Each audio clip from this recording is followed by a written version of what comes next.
bakat mereka, mereka ditempatkan di perusahaan-perusahaan sesuai bidang mereka.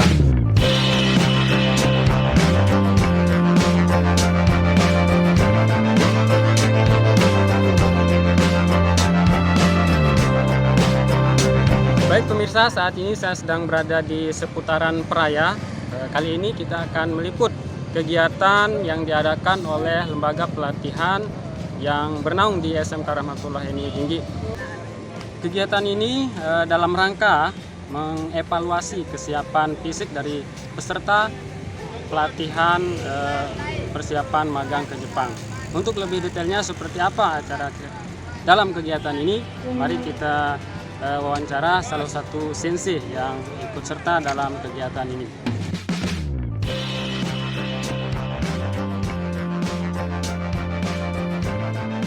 Seberapa pentingkah acara atau kegiatan seperti ini dalam pelatihan ini? Ya. Jadi dari kegiatan ini ada beberapa item, termasuk salah satunya yang sedang kita laksanakan hari ini. Jadi di sini kita mencoba menguji para peserta untuk bisa mengetahui ketahanan fisik mereka, karena pada saat tes tidak terlepas dari ketahanan fisik. Sama pentingnya termasuk bahasa, kemudian ada matematika. Jadi fisik ini cukup punya peran penting untuk bisa menunjang kelulusan mereka, karena di sini ada target dari uji fisik mereka. Mereka harus mampu berlari sejauh 3 km dalam waktu minimal 12 menit. Jadi kalau kita tidak memberikan pelatihan untuk bisa mencapai target 12 menit ini cukup sulit. Kenapa saya bilang sulit?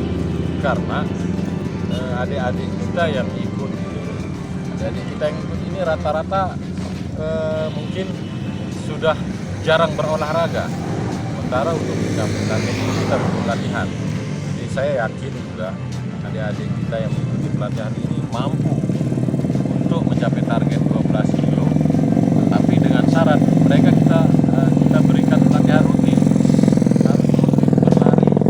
Jadi kalau dalam tahap pertama kita uji mereka lari 3 kilo, misalnya dia hanya mampu dalam waktu 20 menit atau 25 menit, berarti besok itu harus dikurangi lagi, bisa mencapai ke angka 17 menit, 15 menit, sampai mencapai ke angka 12 menit.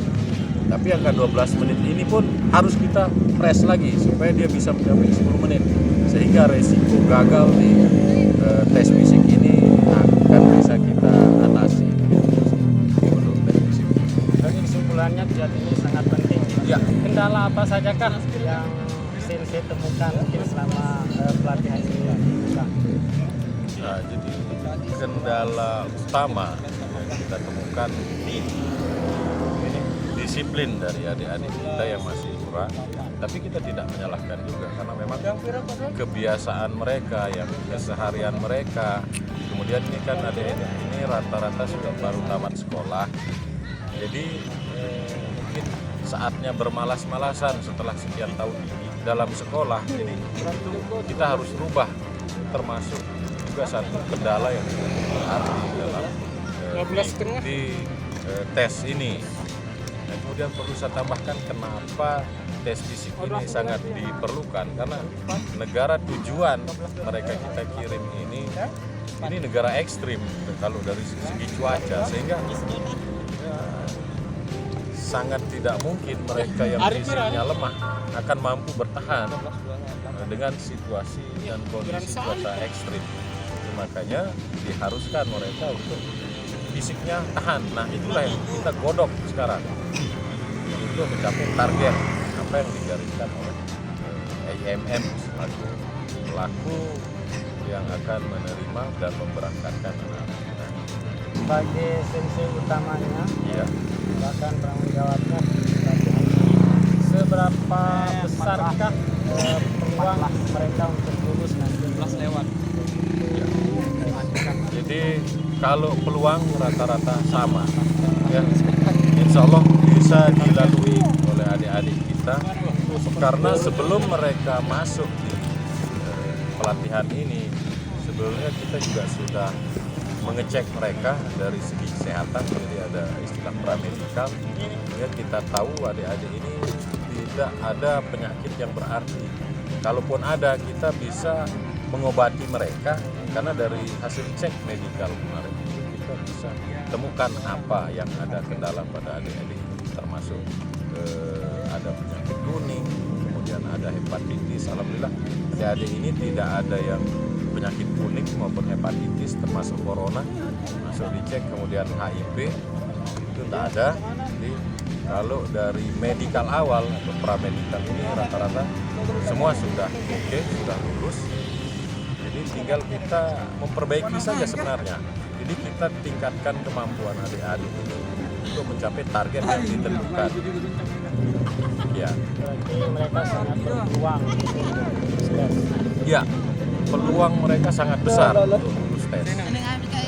Kenapa? Karena nanti orang-orang yang ikut selain adik-adik ini, yang tidak ikut di kita, tentunya mereka bisa kita bilang mereka buta. Begitu masuk tes, mereka harus menghadapi tes-tes seperti ini, tetapi mereka tidak pernah latihan, termasuk dari bahasa, matematika, dan lain sebagainya. Tapi adik-adik ini kita sudah persiapkan. Istilahnya kita bekali dulu sebelum berperang, sehingga begitu nyampe waktu berperang mereka sudah siap. Gimana nih kesannya di kegiatan ini? Alhamdulillah melelahkan tapi juga sangat menyenangkan karena banyak teman-teman yang semangat. Oke, harapan kedepannya apa yang ingin didapatkan dari kegiatan ini? Untuk kedepannya tentu saja kedisiplinan kami, fisik kami, dan kita bisa sama-sama sampai di Jepang nanti kita sama-sama belajar di sana. Wah, gimana nih kesannya di kegiatan ini?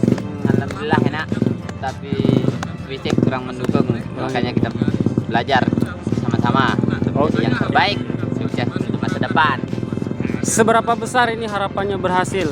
99%. 99%. Sukses. Oke, sukses. Terima kasih atas Ya, waktunya. sama.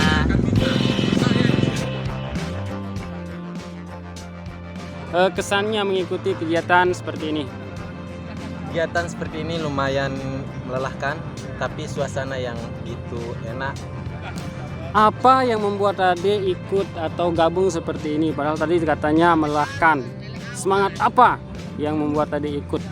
Karena saya ingin mengubah nasib saya, mengubah kehidupan keluarga saya.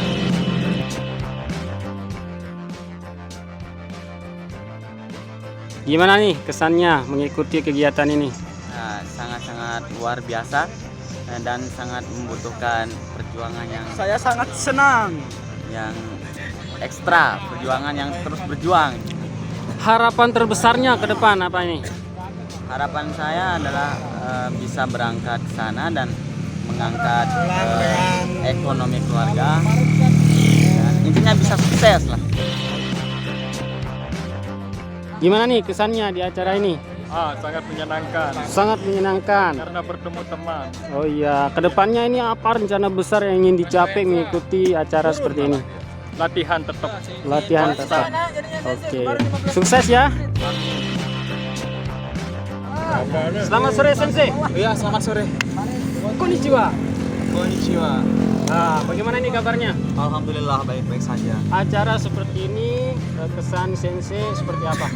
Sangat luar biasa sekali, dan ini membantu adik-adik kita supaya bisa menargetkan pada saat mereka akan tes. Harapan Sensei sebagai pemegang atau ujung tombak dari mengangkat atau menyegarkan fisik dari peserta ini. Ya, harapan kedepannya. terbesarnya yaitu mudah-mudahan mereka mencapai target, itu saja.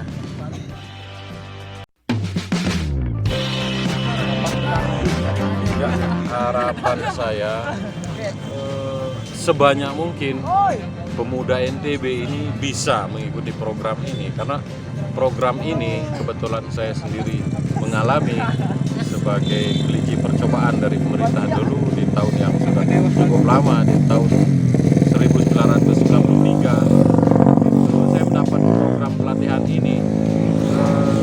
Manfaatnya sangat besar. Kenapa? Karena dari Indonesia, dari negara kita dalam kondisi kosong, kita tidak punya apa-apa. Ilmu pun nyampe di sana kita dianggap tidak punya ilmu. Nah, nyampe di sana kita diberikan pelatihan. Kita diberikan pelatihan di Depnaker Jepangnya, diberikan pelatihan bermacam-macam jenis pekerjaan, sehingga di situ akan ditemukan apa bidang kita, apa hobi kita, apa bakat kita. Nah, begitu ditemukan dari hasil pelatihan yang kita diberikan, di akhir pelatihan itu kita diberikan tes lagi. Nah, tes ini di situ akan ditemukan bakat anak-anak kita ini, hobi anak-anak kita ini apa. Nah, sesuai dengan hobi mereka, dengan bakat mereka, mereka ditempatkan di perusahaan-perusahaan sesuai bidang mereka, sehingga mereka mereka mendapatkan ini, mereka tahu bidang yang dia sukai apa, sehingga begitu dia masuk perusahaan, magang sambil bekerja, itu mereka mendapatkan ilmu yang sangat luar biasa. Kalau di Indonesia mungkin saya bisa ibaratkan mereka sudah mungkin kelas S1, S2, sehingga mereka menjadi seorang ahli. Karena pada prinsipnya Jepang itu ada prinsip yang cukup bagus. Kalau seseorang dididik berturut-turut dengan satu jenis ilmu selama 120 jam, dia akan menjadi sudah seorang ahli. Nah, dengan adik-adik ini mengikuti program seperti ini, begitu kembali ke negara kita, kembali ke rumah kampung halaman, mereka bisa memanfaatkan ilmu yang mereka dapat, tentunya untuk membantu yang lain. Ya, kemudian tentunya bisa membuka lapangan pekerjaan dan lain sebagainya. Karena setelah program ini selesai, adik-adik ini begitu pulang ke tanah air, mereka sudah disiapkan modal kerja. Minimal adik-adik ini akan mendapatkan modal kerja 170 juta. Jadi dengan angka nominal 170 juta, mereka sudah mampu membuka usaha yang bisa menarik tenaga kerja. Nah, itu yang sangat penting. Kemudian yang tidak kalah pentingnya, adik-adik ini sudah mendapatkan satu pembelajaran yang luar biasa, sehingga mindset, cara berpikir pun mereka sudah mengarah ke mirip-mirip orang sana. Seperti yang kita tahu, orang Jepang penuh dengan disiplin, etos kerja tinggi, dan yang sangat penting lagi, mereka mendapatkan sertifikasi pekerjaan. Yang sertifikasi ini kalau di wilayah Asia itu sudah dimanapun mereka masukkan, kalau memang sesuai dengan bidang, yakin mereka tidak akan ditolak untuk bekerja. Kenapa? Karena dia sudah mendapat pengakuan langsung dari Jepang sendiri dan organisasi buruh dunia, ILO yang ada di PBB. Itu yang sangat penting, sehingga makanya program ini dinamakan program karaoke. Maksudnya karaoke itu bahasa Jepang, seperti sering kita dengar, kara itu kosong dan oke. Kita berangkat dengan tangan kosong, dengan otak kosong, tidak punya apa-apa. Tapi begitu kita masuk di Jepang, kita diberikan satu ilmu, pengalaman dan lain sebagainya. Begitu kita pulang, kita sudah menjadi oke. Makanya dinamakan program karaoke. Mungkin itu yang bisa saya sampaikan. Terima kasih. Baik pemirsa, itulah bincang-bincang kami bersama salah satu sensei utama dalam pelatihan ini. Terima kasih atas kebersamaannya. Sampai jumpa di lain waktu. Assalamualaikum warahmatullahi wabarakatuh.